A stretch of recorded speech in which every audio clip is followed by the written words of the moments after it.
Halo pendengar, pada episode kali ini saya akan menceritakan pengalaman mistis yang sempat viral di forum Kaskus beberapa waktu lalu. Cerita ini ditulis oleh Agastya 168. Cerita kali ini menceritakan tentang salah satu kantor di daerah Jakarta Utara yang menyimpan banyak cerita mistis para karyawannya. Untuk cerita ini akan saya bagi ke dalam beberapa part. Di part pertama ini, saya akan menceritakan tentang eksistensi hantu anak kecil di ruang manajer. Berikut, saya akan bercerita dari sudut pandang narasumber. Saya bekerja di salah satu perusahaan otomotif terkemuka di daerah Jakarta Utara. Sebenarnya, awal saya masuk kerja, sudah merasa kantor ini mempunyai hawa yang berbeda. Dingin dan terlalu senyap. Saat siang hari pun, terkadang bikin saya merinding. Kantor ini layaknya sebuah komplek perkantoran, yang mana di dalam satu wilayah terdapat 4 perusahaan yang terbagi menjadi 6 bangunan yang berbaris rapi.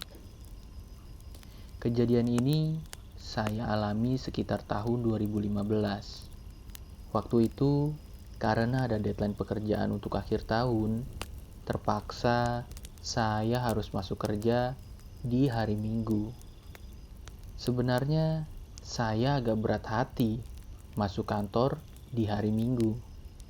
Karena sebelumnya saya sudah sering mendengar cerita-cerita mistis dari karyawan lain. Eksistensi makhluk gaib di kantor ini selalu muncul di kala kantor sepi.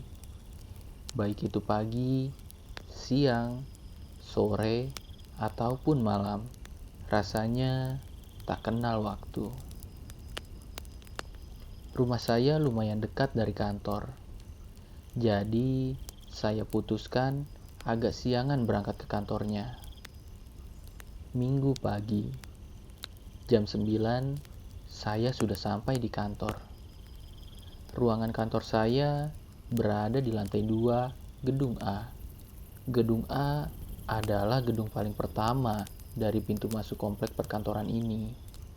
Di ruangan lantai 2 ini terbagi menjadi 2 bagian.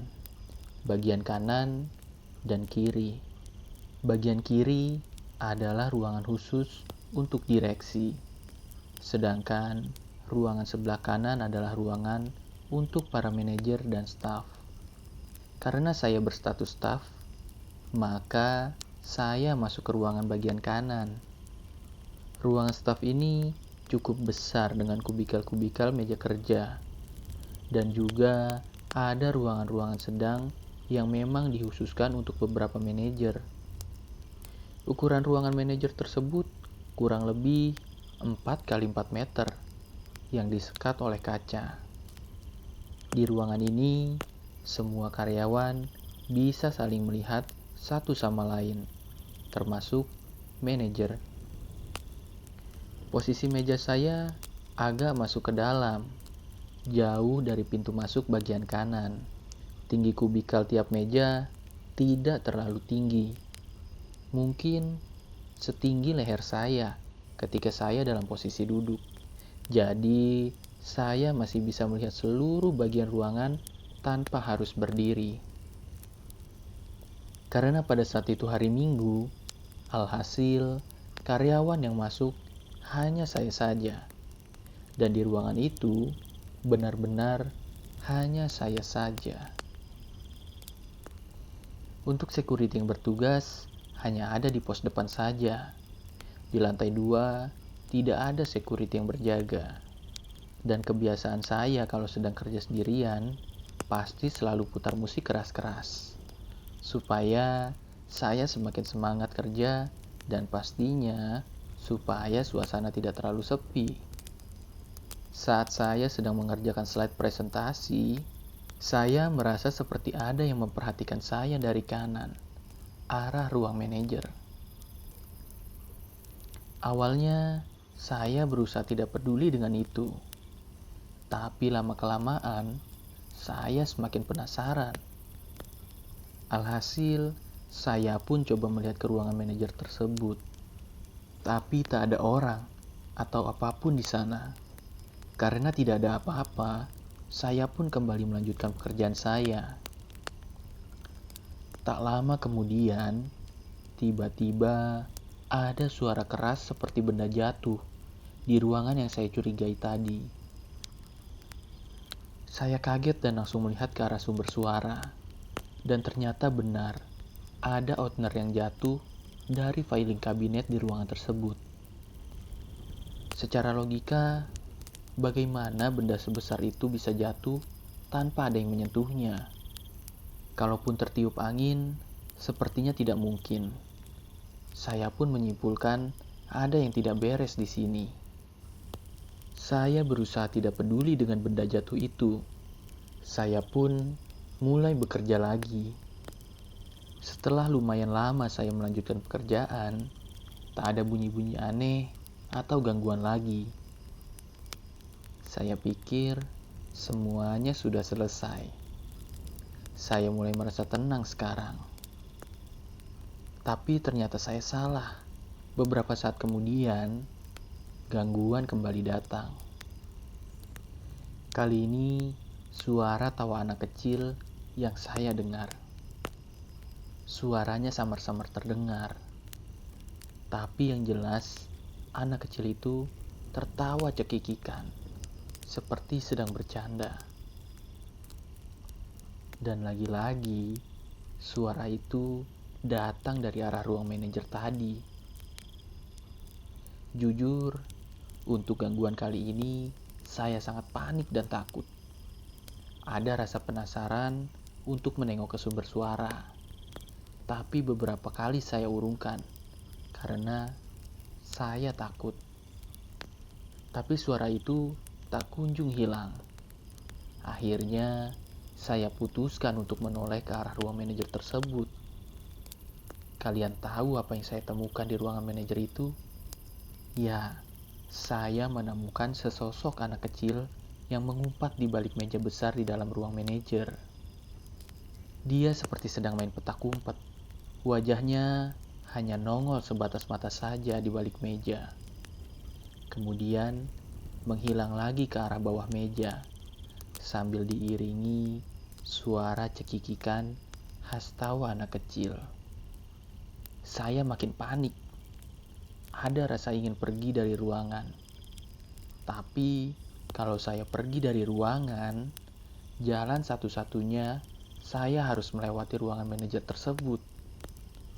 Saya putuskan untuk tetap tinggal di meja saja, sambil membesarkan volume musik. Tentu saja dengan maksud mengalihkan perhatian dari suara tawa bocah tadi. Namun, suara anak bocah itu sepertinya malah semakin besar dan semakin dekat dengan meja saya. Kalaupun sosok bocah tadi pindah tempat, bagaimana bisa pintu ruang manajer tadi tertutup rapat? Dan yang makin bikin merinding adalah suaranya jelas seperti ada di kubikal depan baris kedua dari meja saya. Saya semakin takut dan rasanya badan saya membeku. Saya tidak berani bergerak sedikit pun. Saya berada di posisi yang serba salah. Bergerak salah, tidak bergerak pun, takut si bocah itu semakin mendekat.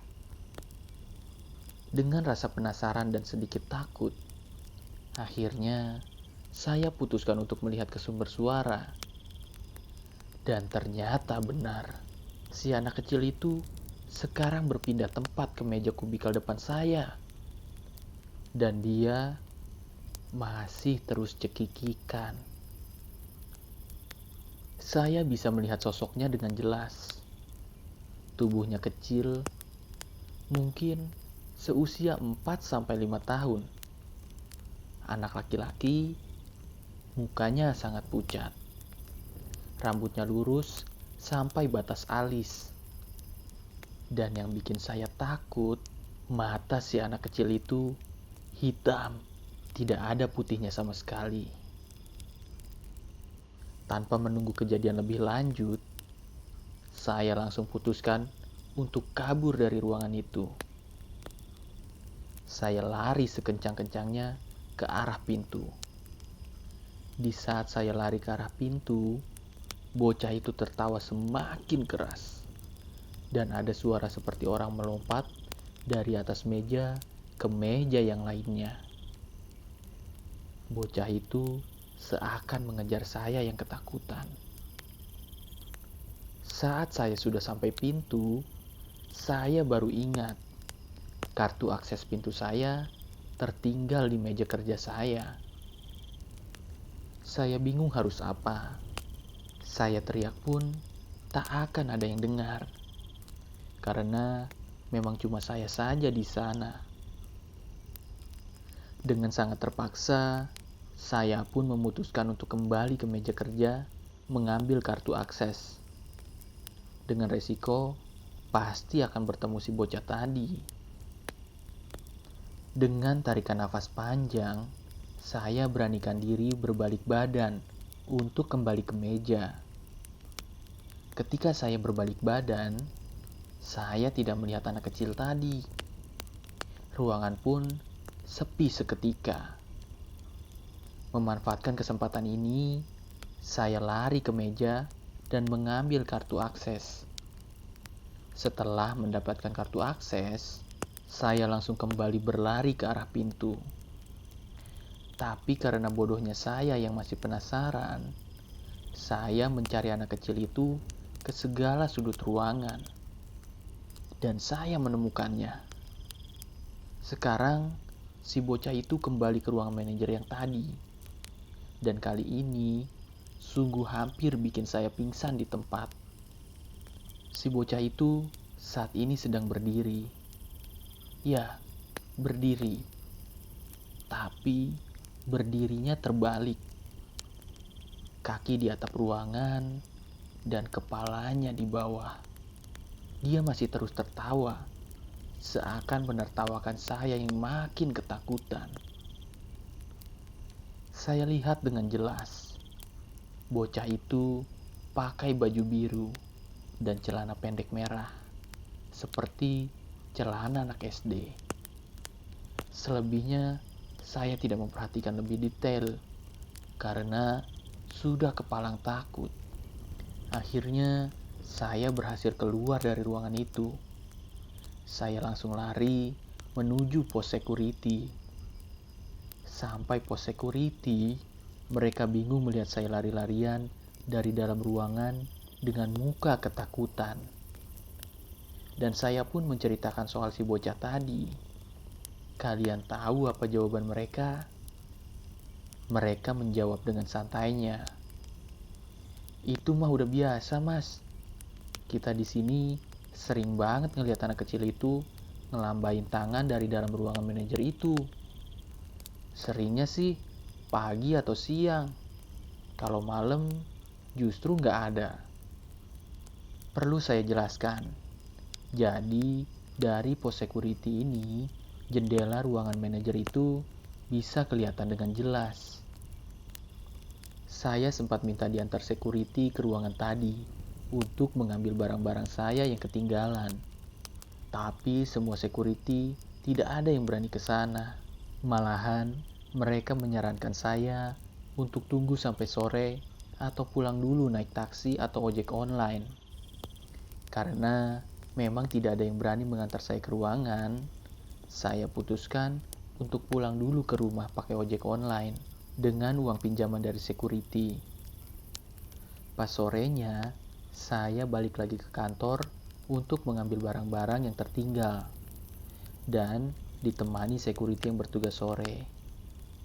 Sampai di ruangan, meja kerja saya berantakan, seperti diacak-acak orang. Tapi, barang-barang saya masih utuh, tidak ada yang hilang. Sejak kejadian itu, saya kapok masuk sendirian kalau hari libur. Bagi kalian yang suka dengan cerita ini, dan penasaran dengan cerita selanjutnya, kalian bisa like video ini dan subscribe channel ini. Dan untuk kalian yang punya pengalaman mistis lainnya, bisa berbagi ceritanya di kolom komentar atau di email kami. Ingat, jangan tidur sendirian.